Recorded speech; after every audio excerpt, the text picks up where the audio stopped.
Enough about this summer. Let's look ahead at the 2026 offseason for the Indiana Pacers because it might be a little crazy and it might hang over their whole season. I'll tell you why on today's Locked On Pacers podcast.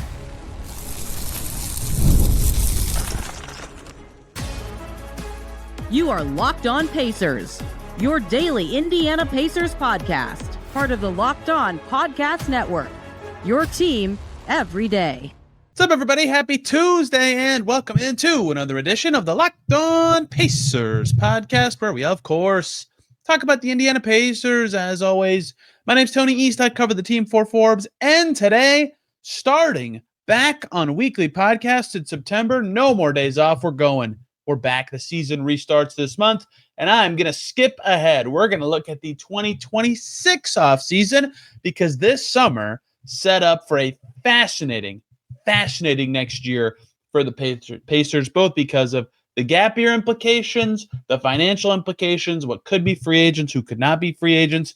And I don't think it's been discussed enough. Some of that's on me, some of that's on a lot of other people. Just what is going to happen for the Pacers next summer. Not that there could be anything dramatic. It could be a very static summer, but with a lot of things opening up and a lot of deadline clocks starting, next summer could be telling about the future of this team in a way that I don't think has been talked about enough. There's also been Mathurin's free agency, a couple other players, potentially a good draft pick that all hangs over it. So let's talk about 2026 next summer for the Pacers and what has been set up.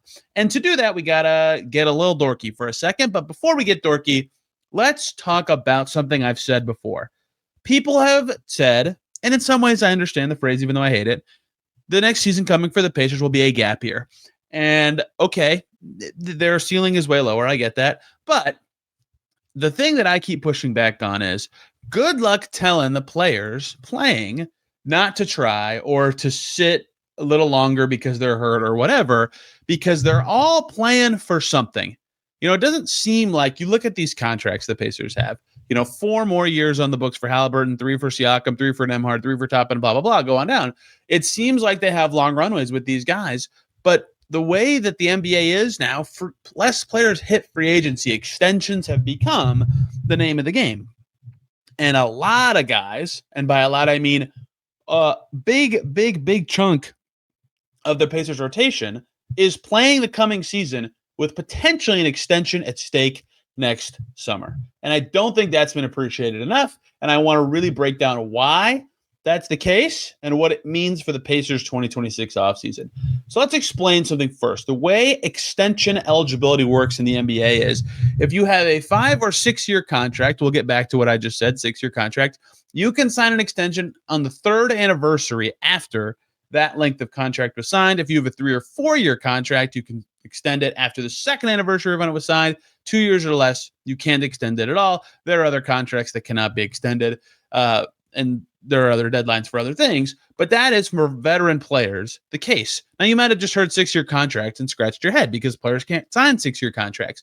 But if you're like, let's talk about Tyrese Haliburton. He signed a rookie extension, a 5-year max rookie extension, and that he signs that before his 4th season. So he adds 5 years onto the year that's already on his contract. So his extension is 5 years, but his contract is now 6 years for the purposes of this exercise. So all of the following players could be eligible for a contract extension next summer with the Pacers. Every single one. Tyrese Haliburton, Pascal Siakam, Andrew Nembhard, Aaron Nesmith, Obi Toppin, TJ McConnell, sort of, we'll get to him, Jarris Walker, Ben Shepherd, Johnny Furphy, and Jay Huff.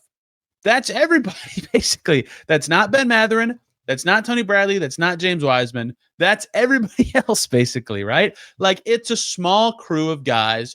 Nobody has one player on the Pacers has a guaranteed contract for 2026-27 and is not extension eligible next summer or has any funny money, aka a team option or anything like that, next summer. It's just Isaiah Jackson. Everybody else is either a free agent or has a partial guarantee or a team option covering next season, or will be extension eligible next summer. It's literally everybody but Isaiah Jackson we're going to be talking about today. So because of those extension rules, everybody's fighting for an extension. And because everybody's fighting for an extension, again, good luck telling them, hey, ceiling's not the same. Like, you want to ride it out this year, come back next year ready to go. Like, good luck, man. They're fighting for money. They're all fighting for money. So that's a tough way to enter a gap year. Now let's actually talk about the specifics of these extensions. Do any of them actually seem possible? Because that could change the tenor of this. Let's say there's 10 guys who are extension eligible, but 8 of them, immediately you look at it and go, nope, there's no way, it's pointless, whatever. Well, then it's not as dramatic or interesting. That I understand. To run through this, we're going to go one player at a time, look at their situation, look why they might not, and see what it means to the Pacers. And then I hope at some point when I go through this, you finally will understand the gravity of what's coming next summer. Not that it will be a seismic shifting summer, but it could be a revealing time in terms of the Pacers and the Pacers players kind of figuring out where their ship is headed. Okay, first up is Tyrese Haliburton. Tyrese Haliburton, because he signed a 5-year extension, that means his contract was 6 years in length. Next summer in 2027 will be 3 years since his 2024 extension was signed, meaning he will be eligible for a 2-year extension for a total of about $125 million starting in the 2029-2030 season. These just all sound ridiculous to say out loud, but hey, that's how it works. So Haliburton's eligible for that. In theory, he could take it. Who knows what he'll be thinking after a complete year off? The Pacers, who knows what they're thinking after he has a complete year off? But I'll say this. If Tyrese Haliburton gets All-NBA in 2026-27, what do you know? He's Supermax eligible. He could make way more money than that on an extension. Yes, Tyrese Haliburton will be extension eligible next summer. If I were advising Tyrese Haliburton, I would tell him not to take that, and I think everybody kind of understands why. So, yes, Tyrese Haliburton is eligible. No, that's not one that is technically feasible or on the table, despite that being the case. And now I should clear up that here's something that's tricky about these values. I just said 2 for 125. I based that off of his 30% max in 2029-30. Who knows what the salary cap is going to be that year? All right, everybody was projecting 10% raises to the salary cap for forever. Well, now we learn, the players are getting paid too much, so it's actually only going to go up 7% maybe next year. And if it doesn't keep going up 10%, then these numbers could be lower, right? And later we'll get to this, but for some extensions, you have to estimate the average annual salary, the average annual salary of players in the league. And you can't do that for future seasons because we don't know every contract signed then. So again, a little bit of guesstimating going on there. But some of these players are it's obvious and known what their extension value is. For Haliburton, that is an estimate, but the rough estimate there is 2 years, $125 million. However, pretty easy. I would say no if I'm Tyrese Haliburton, and especially because if he plays even moderately well, but not at an All-NBA level, 2 years from now or 3 years from now, he could also extend and still get most of, if not all of that money across those first 2 years, plus more years in the future. So he is eligible. There's nothing he can do to increase his standing with the Pacers. He is already a franchise legend, and he's literally not playing the season. So his status will feel the same. Guess what? The other max player is also extension eligible. How about that? 2024, Pascal Siakam re-signs 4-year, 30% max deal with the Pacers. As I said earlier, if you sign a 3 or 4 year deal, after 2 years, you're extension eligible. Lo and behold, next summer in July, Pascal Siakam will be eligible for a 3-year, roughly $206.4 million extension. And I already realized something else I didn't say. When I say these parameters, for example, let's go back to Haliburton. I said 2 years, $125 million. That is the maximum amount his extension could be. But if it's 1 year, $10 million, that's legal. If it's 2 years, $50 million total, that's legal. As long as it fits within those years and those total dollars and the raises are right and all that, like it's a legal contract, then it's allowed. So I'm not saying Pascal Siakam can only sign for 3 years, $206.4 million. That'd be ridiculous. Also, once again, that's an estimate given some generous cap increases in the future. But anything that fits within 3 years and within $206 million is plausible. For example, could they just make his salary in 2027-28 and add that on there again? Or would they drop it down even a little bit? Those seem more reasonable, but as long as it's within those parameters, it makes sense. Could they do a Siakam extension? We've seen them do a 2-year extension halfway through a 4-year deal before with Malcolm Brogdon. And lo and behold, you already see where this gets interesting. What if Siakam wants to ball out this year and try to add some years to his deal? All of a sudden, at that point, he'd be eligible for the 35% max. Is he worth that? Who knows? The Pacers have to decide that, but that's something that might come up next summer and is actually a reasonable discussion. right? What does Siakam want to get to free agency? Maybe he'd want to wait another year to extend, but these are questions worth asking if you're the Pacers and Siakam is what does that look like? It's impossible to say what he'll be worth. If he looks awesome this season again, he was an all-star level player last year, then yeah, of course, they should think about adding years to his deal. This contract has already gone pretty well with that first all-star season, but again, he's not, I personally, I'll tell you my opinion. I don't think he'd be worth 3 years, 206, but I think he could be worth something if he has another strong season. And oh boy, this is just the tip of the iceberg. Let's get into some juicier players who have like reasonable decision-making power and pull over the Pacers coming up here with more extensions for 2026 to talk about on the Locked On Pacers podcast. Before we do that, we got to talk about Monarch Money. Most people cannot name all of their financial accounts or even what they're worth, whether it's 401ks, properties, or investments. You don't have the full picture? Well, you can end up losing money by leaving it on the table. That is why Monarch Money exists. It's an all-in-one personal finance tool that brings your entire financial life together in one clean, easy-to-use interface on your laptop or your phone. It's built for people with busy lives. If you've put off organizing your finances, Monarch is for you. They do the heavy lifting for you by linking your accounts in minutes. See clear data visuals, get smart categorization of your spending, and finally feel in control of your money without ever touching a spreadsheet. You can identify that you aren't saving as much as you thought with Monarch by cutting out noise, getting rid of inefficient investment allocation, discover forgotten 401ks from past jobs, things like that. Maximize your investments, increase your savings rate, and review finances with your partner. Even easier, all with Monarch Money. So do not let financial opportunities slip through the cracks. Use code LOCKEDONNBA at monarchmoney.com in your browser for half off your first year. That's 50% off your first year at monarchmoney.com with the code LOCKEDONNBA. Back here on Locked On Pacers, thanks for making it your first listen today and every single day, or second listen. Man, so many guys balling out in Eurobasket. So many shows for you to check out. Simone Fontecchio just went crazy for Italy, and I never really understood why the Pistons wanted to give him up for a more expensive Duncan Robinson. So Locked On Heat to hear more about Simone Fontecchio. Hopefully I get all these extension rates right. Extensions can be tricky. There's always stuff that I forget or miss, but I think so far so good. Let's move to Andrew Nembhard, who also, you guessed it, will be extension eligible next summer. He signed a 3-year extension just a year ago, and that means his total contract was 4 years in length, which means next year he'll be 2 years into a 4-year extension and will once again be extension eligible for an extension that would start in 2028-29. 3 years, about $95 million in total, which is closer to at max value there. Again, that's the max. Everything I say is the max value of the extension. Anything that fits within 3 for 95 would be allowed. Like, that's the value people said when they say, oh, he could ball out as a lead point guard. He could be worth as much as that to some of these teams. If he's as good as that estimate, he could be worth that. And then the Pacers might have to think about, what is that worth it? Nembhard have to think about what he would want to do. If it's on the table, should he get to free agency? Who knows? Aaron Nesmith signed a 3-year extension when he was still on his rookie scale deal, so that became a 4-year contract. He actually first becomes extension eligible in less than a month now. October 1st, he will be eligible for an extension now. If he does not extend this offseason, which I've said my reasoning why I don't think he should, but he could. If he does not, next summer and during next season, he would be eligible for a 4-year, $93.2 million in total dollar extension. Nembhard's extension is based on a 40% raise over his salary in 2027-28. Nesmith's extension is based on a 40% bump over the league's average salary in 2026-27. That is where some estimating comes in, and that's why I'm clarifying the differences, where Nembhard's value is a little more set in what his max extension could be at 3 for 96. Nesmith is at 4 for 93. Both those guys, very good compliments to Haliburton and Siakam. Very good players, young, developing, growing, adding time and money to their contracts makes good sense.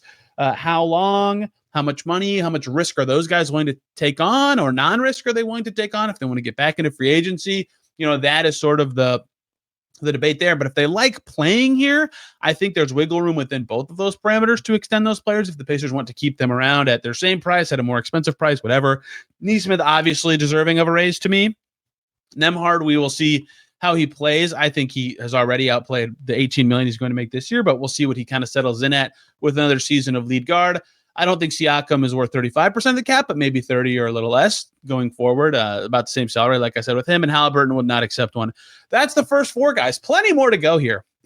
2026, again, going to be a nut summer. Obi Toppin, his contract is tough because he is right at league average salary in 2027-28, but he would be 2 years into a 4-year deal next summer, which would make him eligible for a 3-year, I believe about $74 million extension next offseason.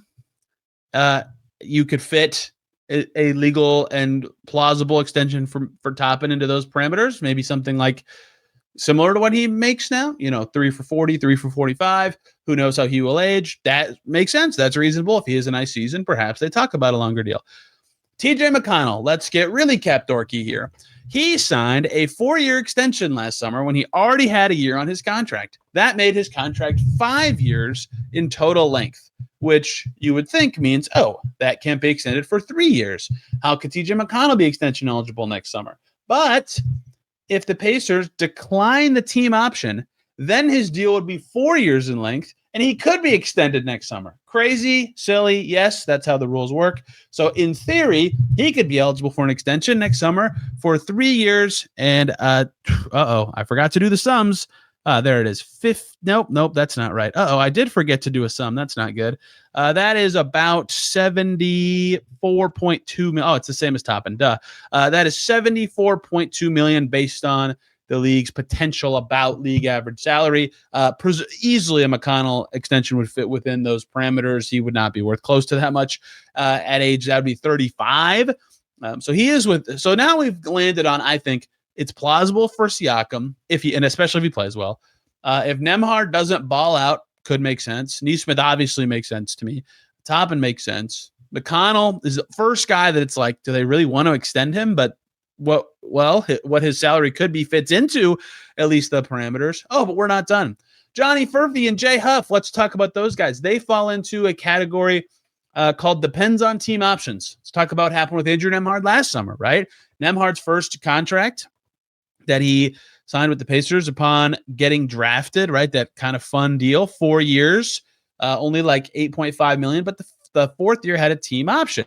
And so what the Pacers did is after 2 years last summer, they extended his deal and declined that team option. So after the third year, Nembhard got a big raise and then got, an additional sum of money that was, more in line with the value he was providing the Pacers. That for him was 3 years, like $58.5 million, just shy of 60, right? So Furphy and Huff are currently on 4-year deals and they're entering the second year, and the fourth year has a team option, which means that the same thing could happen to them where they could be extension eligible for two different kinds of extensions. One extension where the team option is declined and they could add up to 4 years, or one where the team option is picked up and they're only eligible for 3 additional years on that deal. For both of them, the 3-year extension would have to fit into $67.5 million. The 4-year extension would have to fit into doozy to see these numbers. But going off of the league average salary in 2028-29 times 1.4% for the 40% raise, I believe that amounts to $102.6 million. It's crazy how much the cap goes up and how much these numbers go up. It's impossible to know what Furphy and Huff will be worth, but guess what? Reasonable contracts for both of them would fit into those parameters to me. I mean, it just gets crazier and crazier. I hope people are realizing these are the max values. I am not suggesting committing $100 million to Jay Huff or Johnny Furphy next summer. And the last two players, we land on the most straightforward ones. Jarris Walker and Ben Sheppard next summer will be 3 years into their rookie scale contracts. They will be eligible for the same thing Ben Mathurin is right now. In theory, a 5-year max at up to 30% of the cap if they absolutely are awesome, or 25% of the cap more reasonably. But in theory, anything that fits within, this is real. And you're going to see a player sign a contract next summer at this value. Jarris and Ben Sheppard's max extensions is 5 years, $316.7 million. Neither of them are worth that much, but both of their legal extensions that make sense would fit within those parameters. Sheesh. So here is where I land there. I think that every single player besides Tyrese Haliburton and TJ McConnell, you could make a case for them wanting an extension or the Pacers wanting to extend them, right? Haliburton probably not, because he has supermax considerations. McConnell probably not from the Pacers side because of his age at that point. They already have a lot of funny money on the back end of his current deal. But if Nembhard plays well and they can commit more to him at a pretty young age, great. Nesmith, they're going to be talking extension with him for the next 2 summers, as they should. Totally makes sense to want to keep him. He's a good starter. He fits well. He could move into a bench role and still be a good player. Obi Toppin has been a good player. Jarris and Ben Shepherd are both growing young guys. Same with Furphy. If Jay Huff is good, adding seasons to his deal makes a lot of sense. He fits well with the way they play. Look, I don't think all those players are going to get extensions. And I don't think any of them, let me look at this again. Maybe Aaron Nesmith. He's probably the only guy who would get up to his own max of an extension. I think basically everybody else would get something below that. And in many cases, like way below that. But regardless, that is a lot of decisions in the air for the Pacers. That's a lot of guys who could be asking for something and not get it, or a lot of guys who the Pacers could ask for something and not get it. And that doesn't mean anything bad is going to happen, right? I bet you there's an extension offer every day that gets declined and you don't hear about it. And it means nothing for the relationship between a player and team. But that is why next summer is going to be so crazy, is even beyond the routine. Here's free agency, here's the draft, here's possible trades, here's what the team needs stuff. There are so many extensions on the table for the Pacers and so many guys that in theory could use it, right? There's only 2 of the 10 to me that make basically no sense for one side or the other. And when all the rest, I'm like, yeah, I guess I get it. And here's the thing. Let's see the season, right? If guys are way better or way worse this year than they've been, then yeah, the dynamics of these would obviously change. It's impossible to know, but just given how things are trending, given what the cap is now with the new TV deal, given what the Pacers' goals are going to be, their salary cap reality cannot afford all of these extensions, but they have a lot they're going to have to consider. They have a lot of prioritizing they're going to have to do. Next summer's going to be crazy, and that doesn't even account for a few other things that we have to talk about. Ben Mathurin's free agency, some other players, draft. Let's finish up today's Locked On Pacers, closing out what you need to know right now about the Pacers 2026 offseason. Before we get to that, we got to talk about FanDuel. It's this week. The NFL season starts. It's almost here, and FanDuel is making sure you are ready for kickoff with a can't-miss offer right now. If you're a new customer on FanDuel, hop on over, bet just $5. If that first bet wins, you'll get $300 in bonus bets to use across the app. How about that? So many people love using FanDuel for many reasons. Fits however you like to bet, right? If you're a props guy, great, they got those. If you're a same-game parlay guy, perfect. Jump into live action, no problem. Makes every game more exciting, whether you're just watching your team or keeping an eye on your fantasy lineup. And it's quick and it's easy. It's the best way to add a little more energy into your Sunday. So if you're ready to play, download the FanDuel app now by visiting FanDuel.com to get started. That's FanDuel.com to place your first $5 bet. And we're back here on Locked On Pacers. Thanks for making us your first listen today and every single day, or second listen. What other teams have interested me lately? I've been thinking a lot about the Raptors being better than I think people are giving them credit for. So Locked On Raptors could be a way to go. And a little bit about the Mavs maybe being worse than people are thinking. So Locked On Mavs could be the place to go. What an interesting time for the Dallas Mavericks. College football has started also. Locked On Hoosiers exists. Locked On Boilermakers, I think, is about to start or does exist. So lots of stuff for you if you're into college football. Okay, that's just the extensions of it all next summer. Here's the thing about extensions is they don't kick in immediately. They kick in a future season in every single case ever. So they do not actually impact the Pacers spending just next summer. However, Bennedict Mathurin will be a free agent if he does not extend in the next month and a half. He has till October 20th to decide that this offseason. And Tony Bradley, if he makes it through this full season, he'll be a free agent next summer. And James Wiseman has a team option next summer. Cam Jones is half guaranteed. All those guys are hanging in the air, right? Again, everybody but Isaiah Jackson has something. Bradley and Wiseman, we can't know, right? If Bradley has another season just like the last one, then he's clearly like a depth piece minimum center. That's fine if they want to keep him.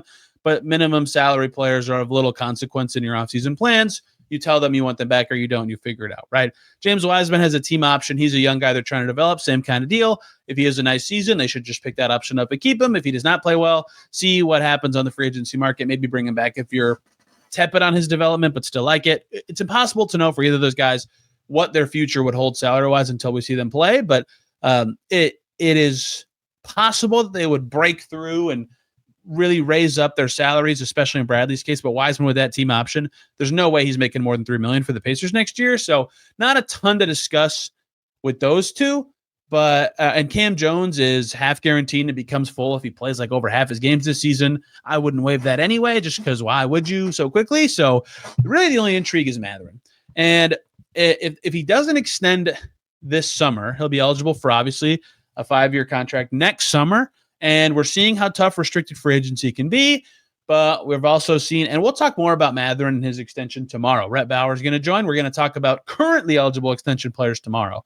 So if you're interested more in that, we'll really deep dive into that. I just wrote a story on this. But if you score, you get paid. And Mathurin could score this year. The Pacers right now, right this second, I have them for $181 million in guaranteed salaries for next summer with Haliburton, Siakam, Nembhard, Toppin, Nesmith, McConnell, Jackson, Walker, Shepherd, Huff, and Furphy, and then half of Cam Jones. If they keep Cam Jones, that number goes down. If they keep Wiseman, that number goes down. If they have Tony Bradley back, that number goes down. And of course, their draft pick. If their draft pick is good, that's going to chew up several million of their distance from whatever you want to call it, the apron, the tax line, whatever. Right now, that $181 million in guaranteed salaries is about $26 million shy of the luxury tax. If you add in all the draft pick and all the other stuff, it's probably closer to like 20, maybe even a little less than that. If Mathurin is getting $20 million or less, that probably means his season didn't go bad, but it probably means it didn't go great either, right? So it's going to be really interesting to see what his free agency is in the context of the Pacers spending. If he plays the way fans think he can, which is totally possible, right? Totally possible. He's a good player. And then maybe the Pacers are going to be in the same exact spot this summer that they were, next summer that they were this summer, where they're challenging themselves into, okay, we're ready to pay the tax, but let's figure this out. How far over do we want to go? Kevin Pritchard talked about how prohibitive the aprons are, right? How far over do they want to go? Do they negotiate? And it's much easier to negotiate when you have restricted free agency behind you.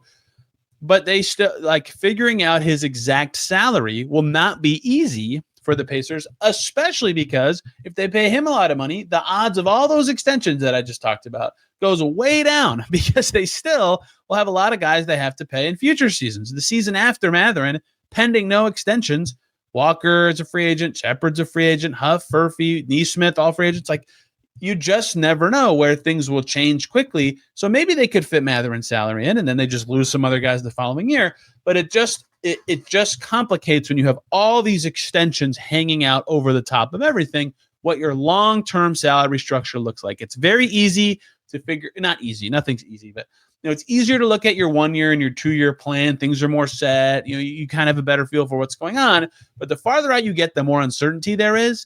And that's why I think next summer is so fascinating, because there's a lot of chances to add certainty, but it also creates different uncertainty on, can you keep other guys? Who's worth keeping? Who's not? Who should get extended? Who doesn't? So that's why another wrinkle in the Mathurin question is, what are they willing to commit to him now that would also not screw them flexibility wise? Because the Pacers need a starting center, and starting centers cost more than their current centers do. And maybe Huff or Jackson is awesome, and that would save them a ton financially. But odds are they're going to have to figure something out there. So next summer might be not crazy, right? Because they don't have to do anything. They could just re-sign Mathurin, use restricted free agency, keep him on, a good contract, but one that he's earned, and then nobody gets really extended. Maybe Nesmith does, and they're right at the tax line, and they pick 15th, and they can get under during the season, and life is great, right? Easy peasy. But it could be, well, gosh, if they pay Mathurin this much and extend these 4 players, then in 2 years they're going to be so far over the tax, and how are they going to trade for a center? And what it could get chaotic very quickly. And so that is why this gap year stuff gets even more interesting to me, is so many guys, despite not being free agents, could be playing for money and could be playing to establish themselves in the Pacers hierarchy long term. Next year's not the most consequential offseason that I've covered for the Pacers. I'm not actually sure what I think that is. It might have been the Bruce Brown summer when they had a ton of cap space and were clearly about to be pretty good. But it's going to be a big one. And it's going to be fascinating to see how the next 12 months, how the next 10 months, 9.5 months influence the thoughts around all these players. Because how you think of them right now will certainly change by then. It'll matter for the team and the players as well. and it's going to be super fun and interesting, and I hope that right here you can learn all about it. If I messed up somebody's extension parameters, I apologize. I believe I did them correctly between league average salaries versus max versus 40% raises and all that. It's all very confusing, but that is what I believe their max extensions to be. And if I find out tomorrow that I messed one up, I will tell you about it. Tomorrow, speaking of, we're going to talk about extensions that are possible this offseason. Ben Mathurin is extension eligible right now. Aaron Nesmith technically becomes extension eligible on October 1st, but they could talk about it right now. He's under contract with the Pacers. So Brett Bauer and I will deep dive into those, and then a couple more fun shows coming to close out this week. Thank you all so much for listening. Hope you had a nice holiday weekend. I certainly did. Saw a ton of family. Back tomorrow talking more Pacers. We're back daily, like I said at the beginning. Season starts. Media day is this month. So we thank y'all so much for listening. You can find me on social media at Tony R. East. This podcast has an Instagram and Twitter account at Locked On Pacers. Thank y'all for listening. We'll see ya very soon.